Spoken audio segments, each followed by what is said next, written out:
Le thème. Et face à Audrey Crespo-Mara, on accueille dans cette émission Karina Siamer pour Faites la Terre. Bonjour Karina. Bonjour Thomas, bonjour Anissa, bonjour Karina. Audrey Crespo-Mara. Alors Audrey, je tiens à vous le dire, je suis très déçue. Oh. J'ai épluché Internet pour vous trouver des défauts. Et ben j'en ai pas trouvé.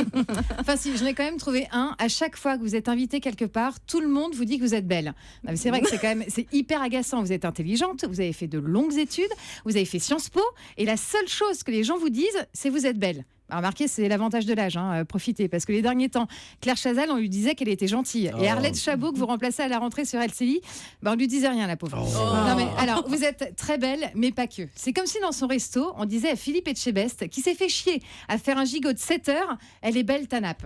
Je peux vous dire que celui qui ose dire ça prend une côte de bœuf en pleine poire, et elle sera pas belle Hélène, celle-ci. Alors, Audrey, vous avez toujours voulu présenter le JT de TF1, et vous y êtes arrivée. Ouais. Non, c'était pas mon ambition. Non, moi j'étais reporter et je ne rêvais que de reportage au début, franchement. D'accord. Mais je vous suis, allez-y. Oui, vous lui pourrissez sa vanne. Hein. Ouais, non, mais c'est pas grave, j'en ai plein d'autres, vous inquiétez pas. Mais lors d'un précédent passage sur Europe 1, et ça c'est vrai, j'ai réécouté, dans le grand direct des médias, vous avez dit que vous présentiez le JT avec une compote sous le bureau en cas de petit creux. Alors Audrey, la France veut savoir, pomme banane ou pomme fraise? Pomme. Pomme.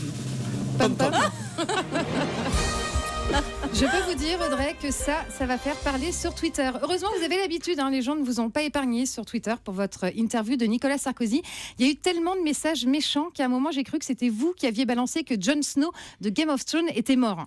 Et sur Twitter, les gens sont tellement méchants que quand il y a un message gentil, on a l'impression que c'est un Anonymous qui a piraté le compte juste pour emmerder le propriétaire. Ah oui, c'est tellement vrai. Vous vouliez aussi nous parler de la rentrée d'Audrey, Karina. Oui, Audrey va se lever tôt. Très tôt pour aller sur la matinale d'LCI. Trop tôt pour voir la tête de réveil de Gérard Larcher.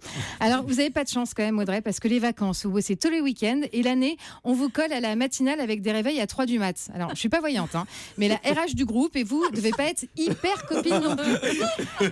Pour ces interviews de politique sur LCI, vous avez dit, ce qui m'intéresse, c'est de faire comprendre leurs convictions, mais aussi de révéler leur personnalité. Ouais. Vous savez que le meilleur moyen de révéler une personnalité, c'est pas de faire une interview politique, c'est de faire Koh-Lanta. Mettez les politiques un mois sur une île à rien bouffer et faites-les finir sur un poteau en pleine mer. Et là, on verra vraiment à qui on a affaire. Elle, c'est Marine Le Pen. Taciturne, obstinée, elle est venue avec un seul objectif en tête, renvoyer les oiseaux migrateurs chez eux.